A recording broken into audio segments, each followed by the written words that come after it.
Welcome back. This is the Midday View on eNCA. Now, let's go to a story that is not part of politics for now. Now, the case against a man accused of murder after body parts were discovered in his fridge has had to be postponed after the suspect again tried to commit suicide. The suspect, Flavio Tlabangwane, first attempted suicide during his arrest. He has been placed under observation at the Sun City's hospital section until his next court appearance on the 30th of this month. Police have since discovered a human skull they believe to be part of the fridge find. Let's go to our reporter Barry Bateman, who is following the story for us, and he joins us now live. Barry, tell us what happened in court today. How did this man try to kill himself?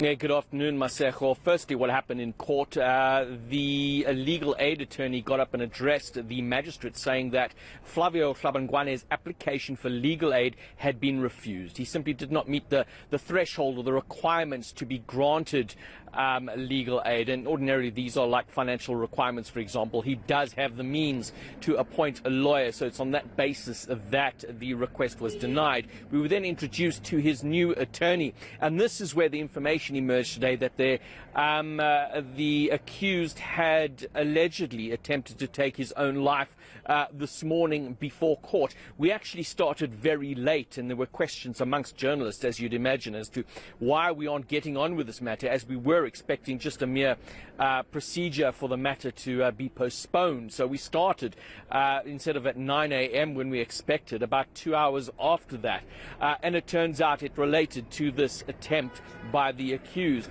What then emerged is that there will be an application being brought by the defense counsel to have the accused referred for a psychological evaluation.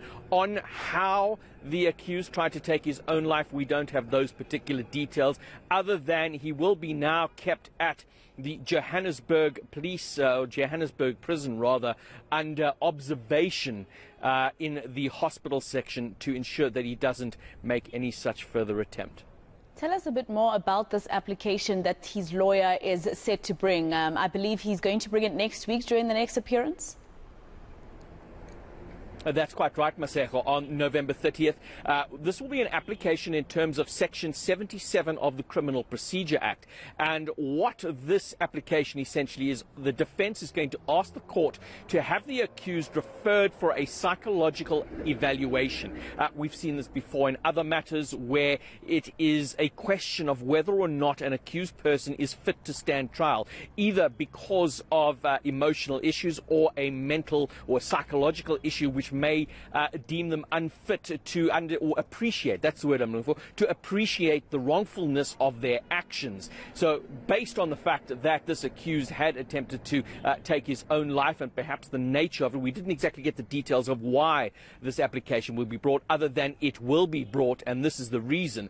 That will be heard at the next court appearance, and usually these types of evaluations, the accused will be sent to a state institution, a mental institution, where they will spend 30 days under observation of a state psychiatrist, psychologist, social workers, and they will compile a report. We will then come back to the court after that period, when we will be told whether or not this accused is fit or not to stand trial. But that will be the next step, and we'll hear those details next week.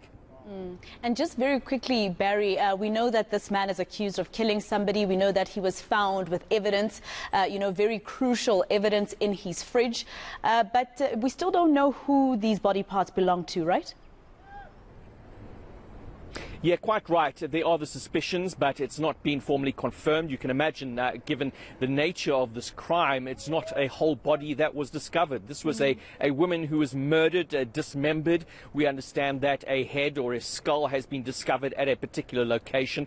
The torso, which was missing, we understand, a torso has been found. But again, just given the nature of this crime, Maseko, it hasn't been positively linked to the other body parts, for example, those discovered at the house, and of course this head that was also discovered. So certainly a very gruesome investigation, a difficult time ahead for forensics dealing with these different parts, which they ultimately have to conclusively link to the same deceased person. So at this stage, it's not being confirmed by the SAPS because there are many investigations still underway.